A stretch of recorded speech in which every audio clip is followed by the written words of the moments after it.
Efficacy of Yantras, shields, talismans, discs and charms.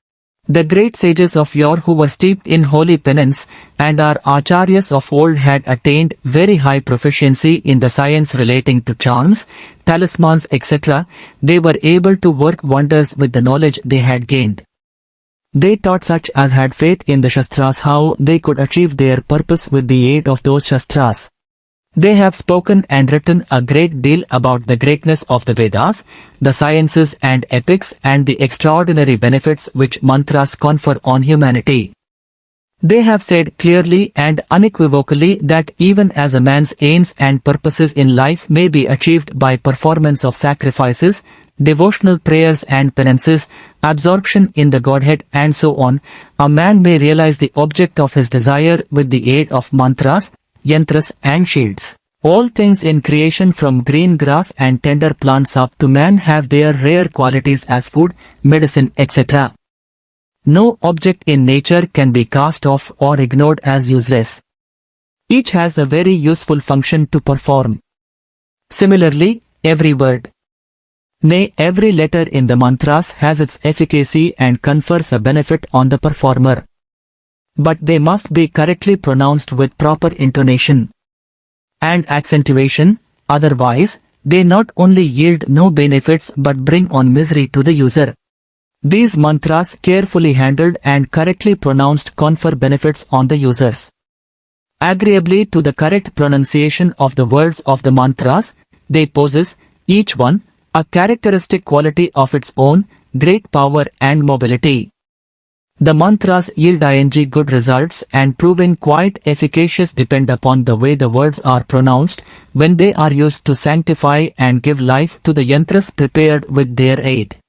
Some may even doubt if it is possible to make the initial or fundamental letters inscribed on plates so effective and powerful as to confer untold benefits on those that use them, as sounds are recorded in gramophone plates, and electricity is stored up in leaden jars. The efficacy and power of the mantras can be posited in the yantras and made to function. Great seers of the past have clearly chalked out for the benefit of posterity how the mantras can be contained in shields, talismans and charms and made to function to produce desired effects. The ways they have prescribed should be strictly adhered to in preparing the talismans and charms and sanctifying them. The yantras are made very powerful and quite efficacious with the aid of the mantras, offerings to the gods made through Agni and infusing of life and sanctity as prescribed in the Shastras by the seers. Only such talismans and charms as have been prepared according to the rites prescribed in the Shastras will be efficacious and will yield the wearer the benefits he looks for. In yantras, shields, protectives and discs, some basic letters having potential powers are inscribed. These letters, as has been stated above, has extraordinary powers to do good and have divine qualities. With the aid of these charms we can work wonders. We can achieve any object in view. Good results follow their use easily and surely. We may go so far as to assert that there is nothing on earth which cannot be cured with their aid. With the help of highly efficacious yantras, diseases that baffle skilled physicians can be cured. Mental cures can be effected too with their aid. An unsound mind, malignity of the stars, possession by devil or other evil spirits, lack of good luck can all be set right with their aid. Ailments caused by sorcery, witchcraft of similar wicked agencies that afflict humanity can be cured too by wearing them. The adverse effects produced by malefic planets, by the accumulated sins of previous births and curses pronounced by elders and seers for wrongs done knowingly or unwittingly, insanity and acute poverty can all be warded off or got over with the aid of these shastrically prepared charms. What is mantra? A desire or an aim in view given expression to and sought to be realized is the mantra. This abstract idea is given a form and shape and becomes the yantra or charm or disc. The charms prepared shastrically with the aid of the mantras and tantras prescribed in the sciences and with definite purposes in view or to achieve certain desired ends or to accomplish some object in view, do never fail to secure the wearer victory in the attainment of his cherished ends. If these are sought after for wicked purposes, they bring disaster and ruin to the wearer. Hreem, Kalim, Vashak, Voshat. Hum. Pat. Shreem. Namha, Swaha. Om, etc. are some of the mantras. Each of them has definite potential powers. Of these, some are used to accentuate and strengthen the good fortune that awaits the man, some are used to ward off evils and bad luck, some are used to destroy and some to create whatever the shape, size or form of the charms. The letters that are inscribed in them have great powers which they acquire by the correct pronunciation and scientific utterance of the mantras used in preparing them. The power secured in these charms never dies or even fades. These have the power to control and guide the thoughts and actions of the wearers. How to make them so powerful and efficacious is all elaborately described by the sages and saints of old. As the science of astrology deals in detail about how best the Dvadsa Bhavas can be clearly forecast by a study of the horoscope, the science of mantras furnishes detailed information in regard to preparation of charms on shastric lines. They are stated in such simple language that they are easily understood. The ways of preparing and sanctifying the charms are not difficult either. But the understanding and the preparation demand some preliminary knowledge of the science. It is not possible for all and sundry to get at them, study them, understand them and act upon them. In preparing the charms and consecrating them, great care should be taken and devotion paid. Any deficiency in the recital of the mantras or the performance of the rites will render the charm useless, and the labor spent and pains taken in preparing the charms will have been in vain. Not only that, the person preparing the charm and the one using it will both be adversely affected, and instead of getting benefits out of it will suffer pain. They will not be benefited either who wear such charms with a view to accelerate or enhance good luck. They may lose their personal charms. Their good fortune will desert them. They may become poor and indigent. They may even become insane. The preparer of the charms runs as much risk as the snake charmer taming the snake does, or he who plays with fire is exposed to. The preparation of these charms calls for as much care and wisdom and experience as is needed in him who has to deal with electricity to press it into service. The scientist trying to store electricity and make it available for generating energy and power needs skill, courage, care and the use of implements. Even as the preparer of charms has need for considerable experience and skill, various aids in preparation and great devotion, not to speak of divine inspiration and firm faith in himself and in God. The consecration of the Yantras has to be done with great care, skill and devotion. The mantras must be pronounced with proper accentuation, modulation of the voice and intonation, while with their aid power is transfixed in the yantras and life and sanctity are given to it. The attendant purificatory function should be gone through with piety and devotion. Some there may be who doubt the possibility of transfixing power and vitality in the yantras in such a short time as is generally taken for preparing them. They think that a womb penance extending to very many years, fasts, prayers and performances of sacrificial rites and pujas are absolutely essential for preparing and consecrating an all-powerful yantra. They are not far wrong in thinking so, for they do not know that an acquired skill facilitates date preparation and consecration in a short time. To an expert cyclist, cycling is very easy. It becomes automatic. To an excellent swimmer, no effort is needed. He swims automatically and without awareness. While many are ignorant of the use of the tantras and in consequence have no faith in their efficacy, there are a few who are quite well versed in the science and art. These do not wonder at the powers the charms possess and do not consider that preparing the yantras and investing them with power are beyond human capacity or skill. A painter well trained in the art is able to express easily his ideas of men and things through his paintings. The object painted gives a true and vivid picture of it, the excellence of the art bringing out clearly all its features and qualities. To the expert weaver, making cloths in his loom is so easy. He does his work mechanically without the mind being wholly absorbed in it. To others the art is an object of wonder.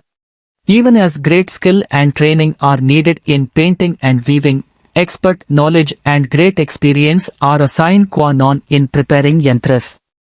The yantras having been made as prescribed in the sciences, they should be tested before they are presented to be worn. Yantras of great efficacy, that have the unique power to bring victory to the wearer in achieving the object of his desire, cannot be made by all and sundry. Preparing the yantras and consecrating them in a manner to make them strong and powerful is an act of creation, and so can be done only by a few, a very few. We wonder if 1 in 1,000, or 10,000s or even 1,00,000 can do the hard and hazardous work of creating yantras. Acquaintance with any part or even a few parts of the great ceremonial or preparing and consecrating yantras will be of no avail. A knowledge of the whole is absolutely essential, and it is that makes the task so difficult. Should knowledge of the mantras and tantras apart, the preparer has imperative need for cleanliness of body and soul. Unless these the exterior as well as the interior are pure, the undertaking will end not only in failure but also in disaster. Extraordinary courage, self-confidence, perseverance and scholarship are all quite indispensable. While we lay so much stress on the qualities of head and heart of the creator of yantras, we do not for a moment mean that yantras are incapable of being made by man. We only invite pointed attention to the need there is in him who undertakes the preparation of yantras of scholarship. Devotion, perseverance and internal and external purity. A few there surely are who possess these virtues, and it lies within their competence to create good, powerful and efficacious yantras. The science and the art of making yantras are best learned from a great guru well versed in them. They should be learnt in a spirit of humiliation and devotion. Not only that, the preparer or maker of yantras, by maker we do not mean the goldsmith who prepares in gold or silver the yantra, should have complete control over the senses, allow none of them to dominate his will or discretion, should be well-intentioned, should be quite pure in body and should have complete control over the mind, which always shows a tendency to wander. That he must have firm faith in God and in the mantras and tantras he uses, goes without saying. It is imperative that those that prepare and consecrate the yantras should possess an ample asset in store of merits accumulated by good and virtuous deeds in previous births, should possess divine grace, and the initiation into the science and art by a great guru. In addition, the preparer of the yantras should be regular in the performance of the japas, constant in his devotion, punctual in all acts of piety and quite steadfast in all his wise pursuits. So there are mantras that have to be recited 100, 1,000 or even more times in consecrating the charms. If this work is neglected, if the repetition of the mantras does not come to the prescribed mark or exceeds the number fixed, the desired purpose will not be achieved. From the above hints and suggestions and cautions, one easily sees the difficulty and labor involved in the preparation and consecration of charms. Yantras not prepared shastrically but done with imperfect knowledge by the repetition of a few mantras will bring disaster both to the preparer and the user. He that prepares the yantras in a haphazard and slovenly manner in utter disregard of the mantras and tantras is as foolish as the man is who, in preparing a sweet and tasty drink in milk, throws into the spiced milk not sugar or sugar candy but salt. If salt will add savor to milk, the irregular and imperfect recital of a few mantras can make the charm powerful and effective. Neither the preparer of the charm nor the user can have any grievance against the science if the yantras made by such as are not steeped in the knowledge of the art and science of charms, do not only not bear fruit, but act adversely. People with defective eyesight are not able to see some objects that are near, and others objects at a distance. The defect is due to the image of the objects seen falling not on the retina but either in front of it or behind it. To remedy the defect, spectacles are worn to help the image fall on the retina. These are either concave or convex lenses. An optician should test the eyes and prescribe the glasses that would suit them. If instead the patient gets into a shop dealing in spectacles and tries them in a haphazard manner, he may find one giving him a clearer vision. If he chooses it and wears it, he will find ere long that it is unsuitable and it injures the eyes. A professional expert's advice should determine the nature and quality of the glasses, whether it should be concave or convex, or, in the same manner, an expert's advice should be sought in the choice of a talisman. The accomplished preparer of the yantras knows what charms must be used for the achievement of particular objects in view or the warding of any particular evil. On the other hand, if a man uses a charm of which he has no knowledge or uses one not shastrically prepared, he will fare like the man who picks up at random a pair of spectacles and uses it, not caring to test its quality or nature. The glasses must answer certain tests, they must be well-grounded, they must be properly focused, and they must be made of good material if they should serve the wearer usefully and well. Even so, the charm will have to be made by an expert in the science of the mantras and the art of preparing and consecrating the yantras. Otherwise they will prove injurious. Arts being intimately associated with the sciences, knowledge of the sciences must precede the practicing of the arts. Where wrongly or imperfectly made charms fail to yield the desired or expected results or bring on trouble or misery, people in their ignorance conclude that yantras and charms are quite deceptive, that they are made to benefit the maker and deceive the wearer. These men who have been deceived by wrong or imperfect or false charms go to the length of swearing against yantras in general and asserting that the whole affair is intended to deceive people and cheat them of their hard-earned money. This decision is incorrect. It is not based on true or correct premises. If a few unscrupulous and dishonest people manufacture yantras, not make them and consecrate them on shastric lines and sell them to credulous people and make unjust gains, neither should yantras as a class be condemned, nor should the preparers of them on shastric lines be considered dupes and cheats. These dishonest men will soon be exposed. They will come to grief.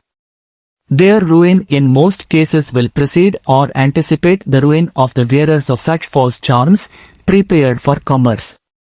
For the cure of the many ailments and diseases that afflict humanity, bodily and mentally, the sages and seers of have prescribed medicines, mantras and charms as your suitable and sure remedies. The right choice from amongst the three should be made with the aid of expert knowledge and experience. These remedies can be made available in all ages, at all times, and in all conditions of life. God in His infinite mercy has granted these three as great boons for humanity. The fortunes attendant on a man at the time of his birth are indicated by the planetary positions in his horoscope. This fortune may be compared to a man's eyes. Some have very clear vision. Some have very defective eyes, defective in various ways. In the same manner, some are born under benefic stars which promise them a bright and prosperous future. Some are destined to live a humdrum, dull, monotonous life. Some have gloomy and joyless future. As defective eyesight is improved with the aid of glasses, the evil influences of malefic stars may be warded off by means of mantras and tantras. Defective eyesight, if neglected, may ultimately result in blindness. So also the influences of malefic stars, if not counteracted with the aid of charms, may grow in intensity and rigor and make the life of the native wretched and miserable. If their influences are not altered or removed, they may surely be mitigated or lessened with the aid of yantras. From our comparison of the eyes with fortune, impaired and weak eyes with degrees of ill luck or misfortune, the glasses used to improve eyesight with the charms and talismans used to ward off or mitigate the influence of malefic planets, the readers will see clearly enough the very useful part that yantras and charms play in the life of an individual.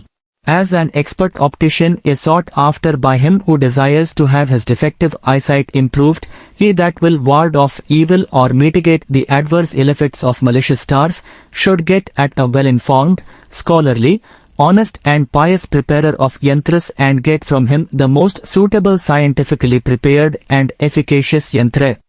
We hope we have made quite clear the correct views regarding charms, shields and talismans and removed the cobweb of suspicions or doubts regarding them, so much so we trust that those that have faith in the Shastras will not let slip opportunities for bettering themselves with the use of scientifically prepared yantras.